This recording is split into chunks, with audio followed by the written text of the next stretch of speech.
actually takes a bit of time out to relax and reflect. I feel really well, I feel like I could face the things in my mind really, whereas a lot of the time you'll disguise them with whatever problems are going on. You think, oh well, yes, I've got to do this and I've got to do that. And it's really nice just to be able to just sit and be at peace with yourself. I'm really pleased that Lucia has finally taken the time to slow down and think about herself for once. It's not something she's ever really done before, and this is a first big step in changing her eating habits. It's the last night in the feeding clinic, and Lucia's finally dishing up a square meal for Wayne. Looking forward to this. I bet you are. It's lovely. First meal of the week. Yeah, it is. And the last. I was really looking forward to my tea this evening. I could smell the food as it was cooking and it was making me hungry. Do you reckon you'll find the time when you get home? Or you say you're busy at home? I'm going to make time. And it'll become normal to Jake that Mum's in the kitchen cooking dinner. That was one of the first meals I've enjoyed. How did it make you feel? Do you feel full? I feel a lot happier. I feel, yeah, it's just like, oh, it's nice. Thank you very much. That was lovely. I can honestly say that was a lovely meal. Amazing. A week of swapping meals has shown them the error of their ways.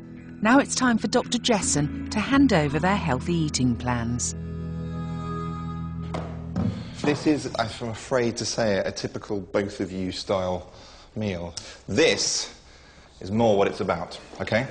First of all, tell me how it looks to you. Wayne? It looks really appetising. There's a lot of colour in there and it just looks really nice. It looks healthy, it looks green and it looks full of goodness. The great thing about this packed lunch is it's so simple. All the food groups are represented here. You've got a beef sandwich, a bit of iron for you, very important protein, and some salad in there. You've got some pasta salad, which gives you the carbohydrates and the vegetables in it. And also we put pine nuts in because they're a good source of iron. So that I propose to you is the way forward. Let me give you now your diet plans. This is everything that you need to know, basically, hopefully for the years ahead. Lucia, that one's yours. Wayne, that one's for you. Thank you. I'll see you both in 12 weeks' time. And that's not the end of it. That's really the start of it. It's just to make sure everything's working properly, you've managed to put the changes into place, and you're happy. And we'll see how you go from there. All right, guys? Good. Thank you. Thank you. I am going to change my lifestyle so that I have got more time for myself. Goodbye. Best of luck. Bye-bye, it was lovely to meet you. And we'll see you soon. I'll see you in 12 weeks. I'm going to become selfish in that sense. I will prioritise my life better so that I kind of come first. Obviously, I've always got my son, which will come. A year ago, I managed to conquer my bulimia. I'm now ready to be 100% focused on being a healthier father, a healthier husband, and a more active person.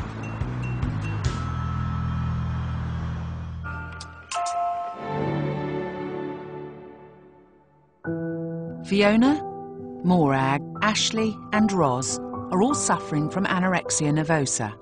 Under the guidance of consultant psychiatrist Dr. Peter Rowan and eating disorder dietitian Ursula Philpott, they're following a course of therapy designed to confront their fears and anxieties. Today, at the halfway point of the course, Ursula has asked the group to address their negative body image by challenging them to go shopping and trying on clothes they normally avoid. 25-year-old Fiona has been battling with her body image since she developed anorexia while still at school. Most of the time when I think about going clothes shopping, it feels like I don't deserve nice new clothes, and also I just don't feel particularly attractive, and so it feels like it's a waste of money to try and wear nice things. We all choose clothes and wear clothes which to some extent reflect how we feel on the inside. Anorexics have low self-esteem and their clothing tends to reflect this, as does their entire body image, and they feel small and diminished and unnoticeable inside, so they present themselves as small, diminished and unnoticeable on the outside. Although still self-conscious, Fiona's confidence is growing and she's made an important decision. I think it is going to be really difficult for me, but I am going to buy this. think if I had some curves to show this dress off, it would look quite nice. It's more what I'm hopeful for. It's more about what I could wear in the future rather than how I feel about wearing it now.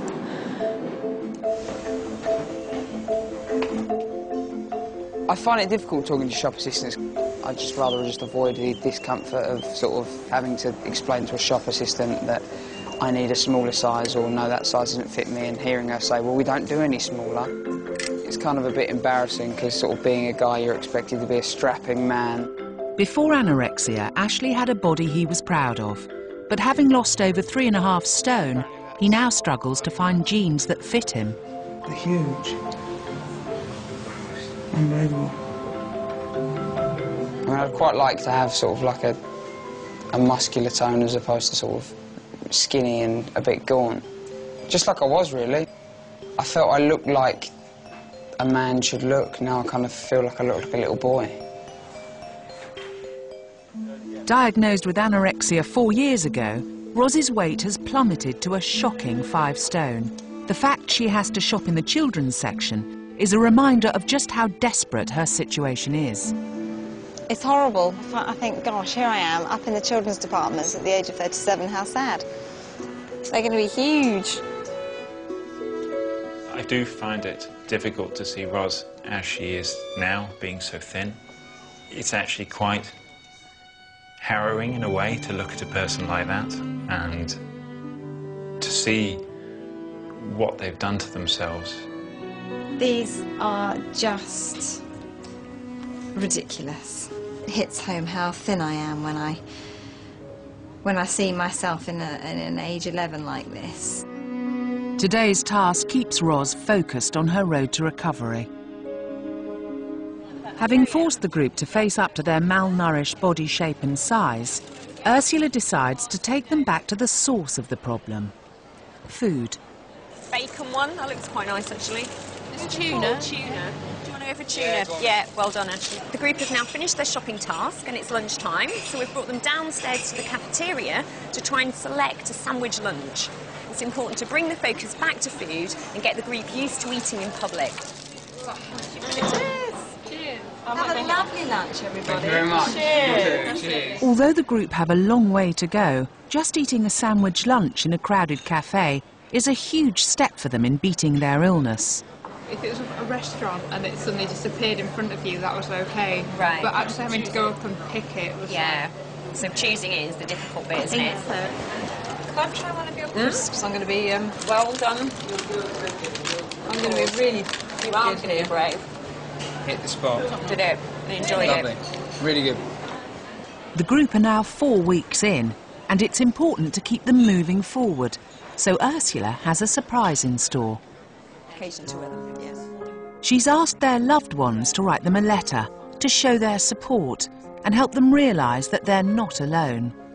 Hey Ash, you know this awful illness has consumed you for so long. It's easy to forget that actually there are many positive and special things about you that still shine through. You are talented and intelligent in so many ways. You always give 100% to everything and never let people down. And you have so much to give. Some traits are deeper than others, but they are all just bursting to show themselves again. From Mother Hen.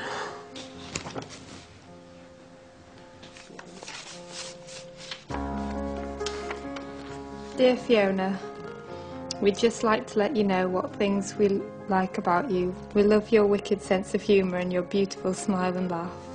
We love your passion for maths and how much you want to and can pass that passion on to others. And we also love your determination to beat anorexia, and we are so, so proud of what you've achieved so far. Love, Mum and Dad. If you can focus on the positive and the fact that there is a family there who love you very much, and they can still remember you as you really are, and they see through the illness, that is huge incentive to keep getting better for them. Yeah. Dear Moray, I wanted to write about the things that make you who you are, and which I feel have been subsumed in the day-to-day life of living with your illness. And while I know that neither of us say it often enough, I know that we both love each other. I know that she knows how much we care about her, and I know that she is happy. and that you have made that possible.